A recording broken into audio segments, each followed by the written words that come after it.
मेरा नाम प्रियंका है। मेरे पिता ने मेरे साथ जो किया वो कोई सोच भी नहीं सकता। मैं अपने पिता की इकलौती बेटी हूँ। हम बहुत ही रईस परिवार से हैं। हमारी एक कंपनी है, पैसों की कोई कमी नहीं है। बचपन से ही मुझे ऐशो आराम की आदत है। नौकर चाकर गाड़ियाँ मेरे चारों तरफ रहती हैं। मेरी ज़िंदगी में बहुत अच्छे से जी रही थी, लेकिन उस एक दिन ने मेरी ज़िंदगी बदल दी। हमारे यहाँ कुछ ही दिनों से एक नया ड्राइवर आया था। वो ड्राइवर जवान था, लेकिन वो मुझे पसंद नहीं था। वो ज़्यादा सवाल पूछता था, कहाँ जा रहे हो, क्यों जाना है। इतना तो मेरे पापा भी मुझसे नहीं पूछते थे। एक दिन जब उस ड्राइवर ने हद कर दी तो मैंने उसे एक तमाचा मार दिया और उसे नौकरी से निकाल दिया। मैंने पापा को ये बताना ज़रूरी नहीं समझा, क्योंकि हमारे यहाँ ड्राइवरों की कमी नहीं थी। लेकिन मुझे नहीं पता था कि मेरे साथ ये होने वाला है। एक दिन सुबह जब मैं उठी तो मेरे कमरे में वो ड्राइवर था। वो ड्राइवर मेरे कमरे में इतनी सिक्योरिटी के बीच कैसे आ गया, मुझे पता नहीं था। शायद मैंने उसे मारा था, इस बात का बदला उसे लेना था। मैंने कहा कि तुम यहाँ क्या कर रहे हो। वो बोला कि मैं तुम्हारा पति हूँ। कल रात को तुम्हारे पिता ने मेरी शादी तुमसे करवा दी है। मैंने कहा कि तुम पागल हो, मेरे पिता तुमसे शादी करवाएंगे, और शादी हो गई, मुझे पता भी नहीं चला। फिर उसने कहा कि मुझे पता था कि तुम ये बात नहीं मानोगी, इसलिए मैं तुम्हें तस्वीर दिखाता हूँ। उसने अपने मोबाइल में हमारी शादी की तस्वीरें दिखाईं। वो सच बोल रहा था। मैं उसके साथ मंडप पर बैठी थी। मुझे होश नहीं था, और मेरे पिता भी मेरा कन्यादान करते उस तस्वीर में थे। मुझे उस तस्वीर को देखकर भरोसा नहीं हुआ कि मेरे पिता मुझे इतना प्यार करते थे। वो मेरी शादी बेहोशी में मेरी मर्ज़ी के बिना एक ड्राइवर से करवा सकते हैं। मैं उसी समय अपने पिता के पास गई। पापा को कहा कि पापा, ये सब क्या है, ये कोई नाटक है। ये ड्राइवर के साथ आपने मेरी शादी करवा दी, वो भी मुझे बेहोशी में करके। आप ऐसा कैसे कर सकते हैं। पापा ने कहा कि वो मजबूर है। मैंने कहा, मजबूर? हम मजबूर हैं? इतने बड़े होने के बाद भी इसकी क्या औकात है, हम इसके आगे कैसे मजबूर हो सकते हैं। वो बोला कि ज़बान संभाल कर बात करो, अब मैं तुम्हारा पति हूँ। मैंने बोला, अब मैं इस शादी को नहीं मानती। ये कैसी शादी, ये मेरी मर्ज़ी के ख़िलाफ़ है। वो बोला कि मर्ज़ी तुम्हारे बाप की थी, जो इस तस्वीर में साफ दिखाई दे रहा है। वो बोली, चलो अब मेरे साथ। मैंने कहा, चलो कहाँ। वो बोला, मेरे घर। तुम मेरी पत्नी हो और अब मैं तुम्हारे साथ रहूँगा। अगर नहीं मानी तो ये तस्वीर मीडिया में जाएगी। मेरे पिता चुपचाप खड़े होकर ये तमाशा देख रहे थे। उसने मेरा हाथ ज़ोर से पकड़ा और खींच कर ले जाने लगा। इतनी सारी सिक्योरिटी, लेकिन कोई उसे नहीं रोक रहा था। मेरे पिता भी जैसे बुत बन गए थे। पर क्यों मैं रो रही थी और वो मेरा हाथ खींचकर मुझे ले जा रहा था, मुझे नहीं पता था कि उनकी क्या मजबूरी थी। पर इन सब के बीच मेरी ज़िंदगी के साथ बहुत बड़ा मजाक हो रहा था। वो मुझे अपने घर में ले गया। घर नहीं, पिंजरा था, एक छोटा सा कमरा। बाथरूम के लिए भी कमरे के बाहर जाना पड़ता था। उसने मुझे कहा कि यही अब मेरा घर है, यहीं पर रहना है और खाना है। पास में भी बहुत सारे कमरे थे, उनमें भी लोग रहते थे। मैं इसी जगह आ जाऊंगी, मुझे पता भी नहीं था। उसने कमरे में खाने का सामान रखा और कहा कि भूख लगी है, खाना बनाओ। एक थप्पड़ का बदला वो इस तरह लेगा, मुझे पता नहीं था।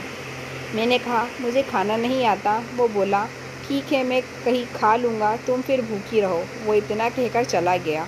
मैंने सोचा था कि मैं भाग जाऊं, लेकिन फिर सोचा, कहाँ जाऊंगी, मेरे घर जा नहीं सकती। वो वहीं रोती रही, भूखी।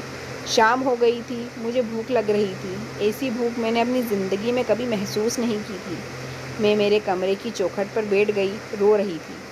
पास के कमरे में से एक औरत ने मुझे रोते देखा और कहा, क्या हुआ। मैंने कहा, भूख लगी है। वो बोली, इतनी सी बात। उसने अपने कमरे से एक रोटी और थोड़ी दाल मुझे दी। मैंने उसे खाया। मैंने हर तरह के पकवान खाए, लेकिन वो रोटी और दाल खाकर मुझे जो अनुभव हुआ, लगा जैसे मैंने भगवान को पा लिया हो। रात हो गई थी, मैं वो वापस आई। आते ही उसने कमरे का दरवाज़ा लगा लिया। मुझे डर था कि वो कहीं मेरे साथ ज़बरदस्ती ना करे, लेकिन वो चुपचाप एक कोने में सो गया। इतने बड़े महल से एक कमरे में, वो भी अजनबी के साथ। मैंने सोचा नहीं था कि अब मैं ये सब बर्दाश्त नहीं करूँगी। मैं उस रात सोई नहीं, और सुबह उसके उठने से पहले कमरे से भाग निकली।